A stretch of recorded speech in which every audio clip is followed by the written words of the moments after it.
আসাম সরকারের মন্ত্রী হিসেবে শপথ গ্রহণের পর প্রথমবারের মতো বরাক উপত্যকায় এসে পৌঁছালেন মাননীয় মন্ত্রী কৃষ্ণেন্দু পাল।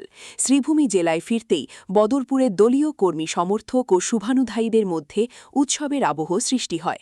বদরপুরে বিভিন্ন স্থানে তাকে উষ্ণ অভ্যর্থনা জানানো হয়।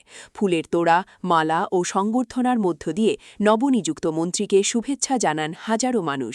সংবর্ধনা অনুষ্ঠানে উপস্থিত জনতার বিপুল সমাগম নজর কাড়ে। জনসাধারণের ভালোবাসা ও সমর্থনে আপ্লুত কৃষ্ণেন্দু পাল সকলের প্রতি কৃতজ্ঞতা প্রকাশ করেন। তিনি বলেন, রাজ্য সরকারের উন্নয়নমূলক কর্মসূচিকে আরও এগিয়ে নিয়ে যাওয়ার পাশাপাশি বরাক উপত্যকার সার্বিক উন্নয়নের জন্য আন্তরিকভাবে কাজ করবেন।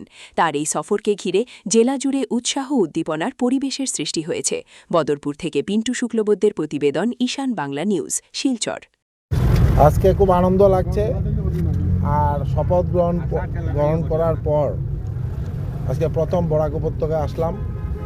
একদম আমাদের আমরা মহাসড়ক পরিদর্শন করে এসেছি, তাই এখান থেকেই শুরু হয়েছে এবং মানুষের মধ্যে অনেক আশা, অনেক আবেগ, খুব আনন্দ লাগছে। এবং ওনারা যে আমাদের উপর যে আস্থা, যা বিশেষ করে আমাদের মাননীয় মুখ্যমন্ত্রী ডক্টর হিমন্ত বিশ্ব শর্মা মহাশয়ের উপর বরাক উপত্যকা তথা সমগ্র আসামের নাগরিকের একটা বিশাল আশা এবং আস্থা আছে, বিশ্বাস আছে যে যেখানে ডক্টর হিমন্ত বিশ্ব শর্মা মহোদয়ের মতো একজন মুখ্যমন্ত্রী অনেক ভাগ্যে আমরা পেয়েছি এবং ওনার নেতৃত্বে সমগ্র আসামে একটা উন্নয়নের জোয়ার বইছে।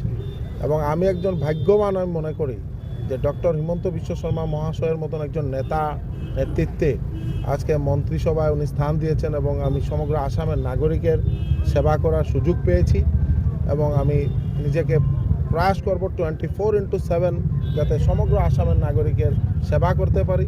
আর বিশেষ করে আমাকে মাননীয় মুখ্যমন্ত্রী মহাশয় যে দপ্তরের দায়িত্ব দিয়েছেন বরাক উপত্যকা উন্নয়ন এবং পার্বত্য এলাকা উন্নয়ন, সঙ্গে আমাদের পিএইচইডি যে জনস্বাস্থ্য কারিগরি বিভাগ, যাতে সবার ঘরে বিশুদ্ধ পানীয় জল পৌঁছে দেওয়া, এটা প্রধানমন্ত্রী নরেন্দ্র মোদীজির যে একটা আগ্রহ ছিল, ওনার মনের একটা আশা ছিল যে ভারতবর্ষের প্রত্যেক এলাকায় সবার ঘরে ঘরে হর ঘর নল হর ঘর জল যে মিশন, এবং এই যে গুরু দায়িত্ব মুখ্যমন্ত্রী মহাশয় আমার উপর অর্পণ করেছেন, আমি প্রয়াস করব সমগ্র আসামের নাগরিকের যে টাইম ফ্রেম ধরে দিয়েছে আমাদের দিল্লি নেতৃত্ব, এই টাইম ফ্রেমের ভিতরে যাতে সবার ঘরে ঘরে বিশুদ্ধ পানীয় জল পৌঁছায় তার জন্য প্রয়াস করব। সবে আমি আনন্দিত যে আজি আমার মাননীয় মুখ্যমন্ত্রী হিমন্ত বিশ্ব শর্মায় পুনরায় আমাৰ মাননীয় মন্ত্ৰী কৃষ্ণেন্দু পালক আকৌ মন্ত্ৰী পাতিছে, তেওঁলোকক আমি বহুত আনন্দিত।